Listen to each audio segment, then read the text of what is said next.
আগুন। আজ ভোরে একটি কটেজে হঠাৎই আগুন দেখতে পায় স্থানীয়রা। কিছু করার আগে দাউ দাউ করে আগুন ছড়িয়ে পড়ে গোটা কটেজে। স্থানীয়রা আগুন নেভানোর চেষ্টা করলেও আগুন নিয়ন্ত্রণে আসেনি। মুহূর্তের মধ্যে গোটা কটেজটি আগুনে ভস্মীভূত হয়ে যায়। স্বাভাবিকভাবেই ঘটনাকে কেন্দ্র করে চাঞ্চল্য ছড়িয়েছে গোটা এলাকায়। সব মাই চায় মেয়েকে রাজরানীর মতন সাজাতে, সাজিয়ে তুলতে চায় সোনার গয়নায়। ওরিয়েন্ট জুয়েলার্স, সোনা যা সর্বক্ষণের। বলতে আমরা তো প্রায় সারা জেগেছিলাম, প্রায় আজান টাইম মানে যেটা হচ্ছে 4:30 না 5:30 আজান হয়, ওই টাইমটাতে আমি রিসোর্টে শুতে গেছিলাম। যেহেতু আমার ব্রেক ছিল, এবার এই 5:30 থেকে 6টার ভেতর এই টাইমটাতে হয়তো আগুনটা, কারণ আমি লোকাল লোকের আওয়াজে আমার ঘুম ভেঙে গেছে যে আগুন ধরে গেছে। এবার আগুনটা কোথা থেকে ধরে সেটা বুঝতে পারিনি, কারণ এইটাতে 4টে রুমের আমাদের ছিল, যেটা হচ্ছে অফিস রুম, সাইডে ছিল কিচেন, ডাইনিং এবং স্টোর রুম, এবং সেখানে বিপুল সংখ্যক আমাদের জিনিস, মানে আমাদের রিসোর্টের যাবতীয় জিনিসপত্র সবটাই ছিল, এবং পুরোটাই পুরো ছাই হয়ে গেছে। ক্ষয়ক্ষতির পরিমাণ কত হতে পারে?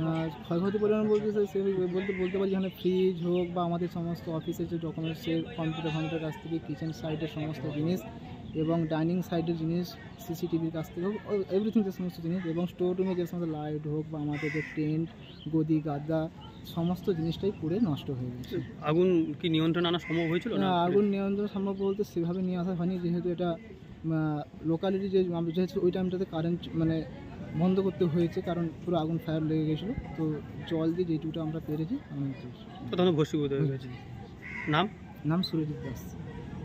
ঘটনাটা এই যখন ধোঁয়া উড়ে তখন এসে যখন দেখি না আগুন ধরে গেছে, তখন আমরা চিৎকার করে আর এই পাড়ার লোক সব এসে আগুনটা লিভাইছে।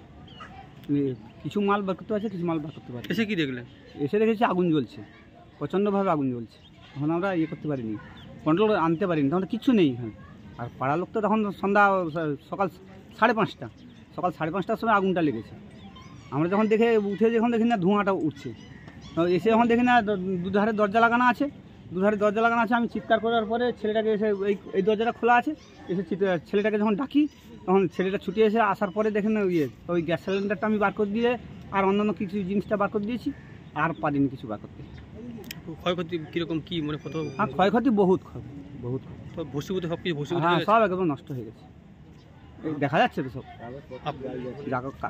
আমরা পরে দেখলাম কাগজপাতি অনেক নষ্ট হয়ে গেছে, জিনিসপত্র অনেক নষ্ট হয়ে গেছে। আপনার নাম? শেখ আব্দুল দাইয়ান।